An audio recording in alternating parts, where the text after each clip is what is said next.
জঙ্গিবাদের নামে কেউ দেশকে অস্থিতিশীল করার চেষ্টা করলে ছাড় দেওয়া হবে না বলে হুঁশিয়ারি দিয়েছেন অ্যান্টি টেরোরিজম ইউনিট ATUর নবনিযুক্ত প্রধান অতিরিক্ত মহাপরিদর্শক মোহাম্মদ রেজাউল করিম। দুপুরে রাজধানীর বারিধারায় ATU সদর দপ্তরে সাংবাদিকদের সঙ্গে মতবিনিময়কালে এ তথ্য জানান তিনি। বলেন, বর্তমানে উগ্রবাদের উত্থান না থাকলেও যে কোনো সময় হতে পারে।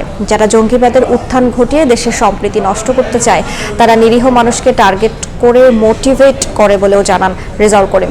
উগ্রবাদীদের তথ্য জানাতে ইনফো ATU নামে অ্যাপ চালু করা হয়েছে। তথ্যদাতার পরিচয় গোপন রাখা হবে বলে আশ্বস্ত করেন ATU প্রধান।